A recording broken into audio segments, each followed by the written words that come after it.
The big story was that all of a sudden there was a poll that was published by Politico, and almost everyone else picked up on it without asking any questions. And it said basically that if a Democratic primary for mayor were held tomorrow, Andrew Evil Eyes Cuomo would get 30%. Scott the Mamaluke Stringer, the former Manhattan borough president, would get 10%. Lander, the city controller, would get 8%. Ruben Diaz Jr., the former Bronx borough president, would get 7%. And Eric Adams, the present mayor, would get 6%. And I said to myself right away, because I did not recognize, nor did anyone else, the name of the polling apparatus, the Progressive Democrats of America poll. But then again, there are quite a few out there, the ones that traditionally we're used to in our area that deals with local politics, state politics, is Quinnipiac out of Connecticut, McLaughlin, who really does conservative Republican polls, Marist, Siena, and Rasmussen. Those are the big ones. But there are some small, tiny independents. So I said, okay. But what attracted my attention right away was, why would Ruben Diaz Jr. be in this poll? He hasn't suggested that he's interested in running for mayor. No one has mentioned his name. Anybody who knows Ruben Diaz Jr., like I've known him over the years, he's loyal to Eric Adams. He was with him every step of the way in his first campaign, in which he beat me, because I would see him out there on the campaign trail. I had a good relationship with Ruben Diaz Jr. In fact, he always thought that he would be the first hip-hop mayor. It turned out to be his very dear friend, Eric Adams. But the point is, once this poll was published and it had Ruben Diaz Jr. ahead of Eric Adams, Ruben Diaz Jr. said, I have never indicated that I want to run for mayor now. I've said over and over, I'm supporting my very dear friend Eric Adams for re-election. I'm going to have my peeps out there getting out a vote for him. So I thought, wait a second. Something's not right here. So I went to the actual poll, and I noticed that when Politico published it, and it's a thorough publication. I don't agree with their politics, but they're generally pretty thorough. I noticed that there was nothing that I could grab, unpack. This is the term they use. Pollsters create a poll in which then they'll give you layer after layer after layer of facts so that you'll be able to make determinations with a breakdown of where you're doing well demographically in a subgroup, where you're not doing well. And it's called crosstabs. You're unpacking a poll, and it's very important. This particular poll, Progressive Democrats of America, had no crosstabs, had no demographics.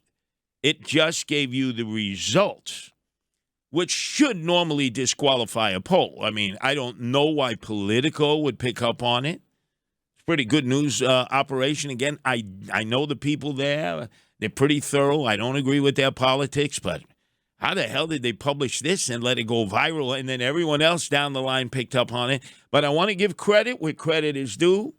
Our news director, Noam Laden, starting in the 5 o'clock news hour, was somewhat jaundiced, somewhat suspicious, as he always is. That's the way you got to be. You can't just, regurgitate what, in this case, Cuomo wants you to be able to say because it's favorable to him. Obviously, if it's not favorable to somebody, let's say in this case to Adams, he would wish you wouldn't talk about it. So Noam started it off.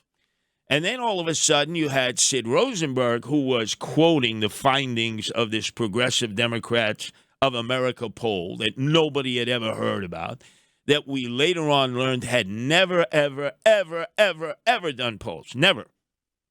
That is led by a guy named Alan Minsky, executive director in Grand Rapids, Michigan, which is best known as the home of Amway, the home of Gerald Ford when he was president, and the home of the Dutch Reformed, whether they came from Europe or from South Africa, the Afrikaners. Other than that, why the hell would you be in Grand Rapids? But they are. And right away, suspicion led to more suspicions. Then the expert on ranked choice voting, because in New York City, the liberals and progressives were able to convince the electorate in a referendum that people voted on to accept ranked choice voting for all primaries, not the general election, but for all primaries. That means if there's more than two candidates, Republican, or a Democratic primary, then it's like a bingo card. You know, there are percentages attached to where you put. Like, for instance, you could put in a Democratic primary, maybe you choose Cuomo first. Then you choose Adams second. You choose Scott Stringer third. And there are gradations until finally somebody emerges the winner. The last time it was Eric Adams. And the two who almost beat him, Kathy Garcia, who is the former sanitation commissioner for Comrade Bill de Blasio. She got the New York Times endorsement and skyrocketed. And then Wiley Miley, who was the DSA candidate, the candidate of AOC, all-out crazy Alexandria Ocasio-Cortez. Because of ranked choice voting, Adams, who won the first round, way ahead, almost lost. So here is Frank Morano explaining how what appeared to be a very good poll for Andrew Evil Eyes Cuomo was, in fact, not all that good. Sid, here's what this poll in the mayor's race says to me. The news that got the most attention was that Andrew Cuomo appears to be leading in the polling. Couple of things about this. One, he was leading with 32% of the vote. He also, though, has the highest negatives out of any of the other Democrats in the field. Now, why is that important? Because in a ranked choice voting election, the people that don't like Cuomo, which is almost 70% of those polled, they are not going to rank Cuomo first, second, third, fourth, or fifth. So even though Cuomo finished first in this poll, don't be fooled. This is not a good news poll for Cuomo because unless he's over 50%, he might as well be at zero. Because with ranked choice voting, if they're not for Stringer, they're for Lander. If they're not for Lander, they're for Adams. If they're not for Adams, they're for Ramos. You get it. They're not going to be ranking Cuomo at all. So the fact that his negatives are so high is something to be on the lookout for.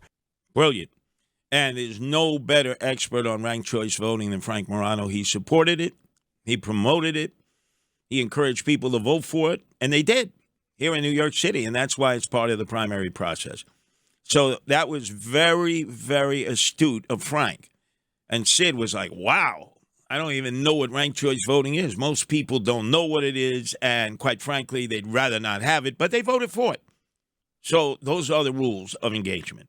Number two, Joe Borelli, the minority leader of the Republicans in the city council, and a guy who knows election law. You know, I've had my ups and downs with Joe Borelli, but he's a cognoscenti on this.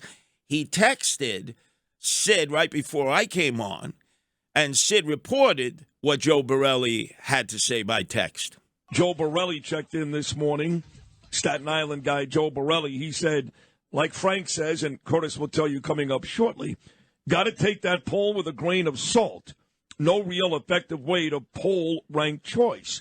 It's also commissioned by an organization that doesn't do polling, which was paid by someone to do this poll. Since the person may not be a candidate, there is no disclosure whether his friends paid.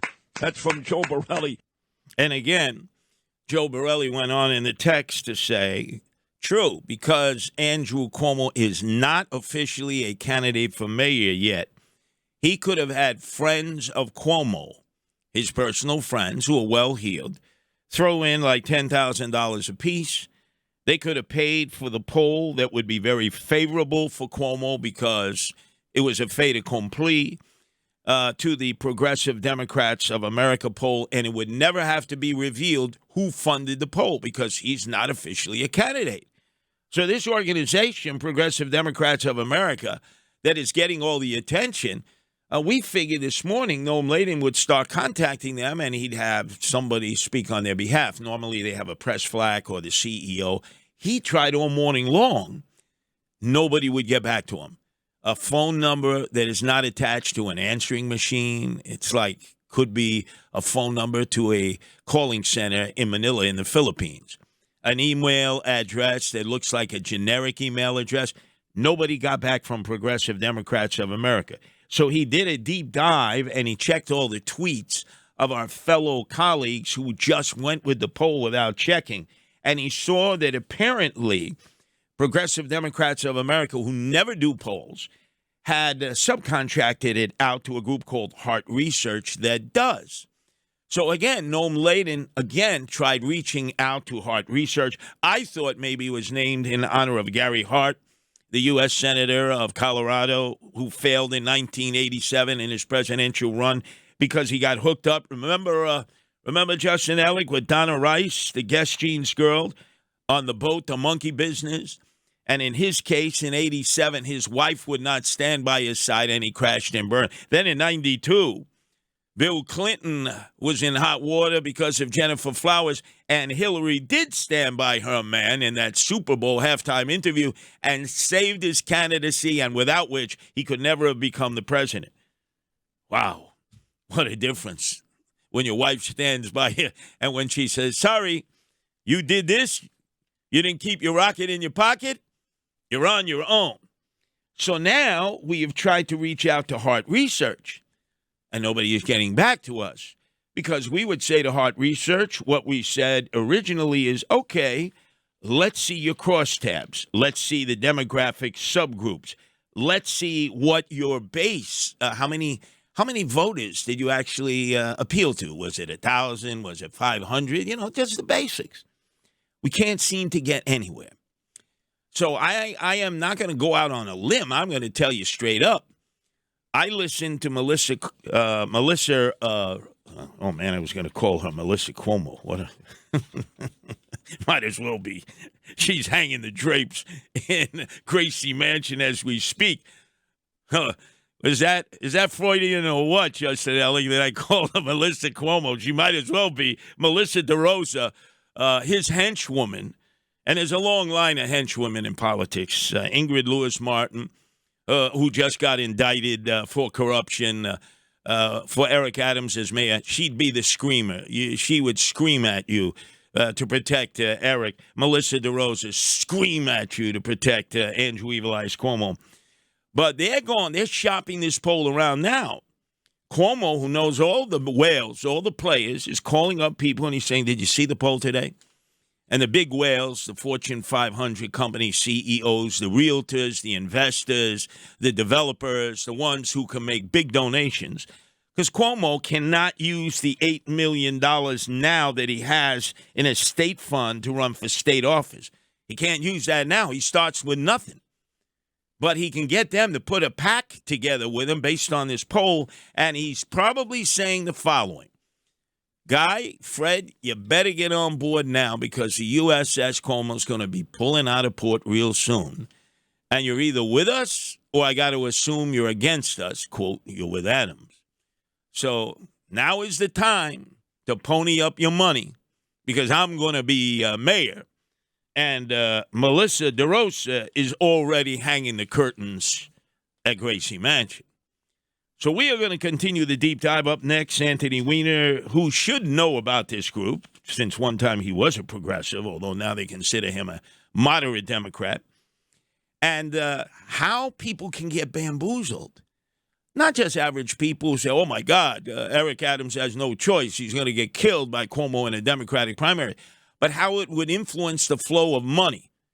Because based on this one poll, Andrew Cuomo can call people that he's known for years, going back to his father when he was his campaign manager, and say, hey, Fred, time to pony up because I'm going to be the next mayor. And I will look fondly on those that were with me, not with those who chose to be with my opponents.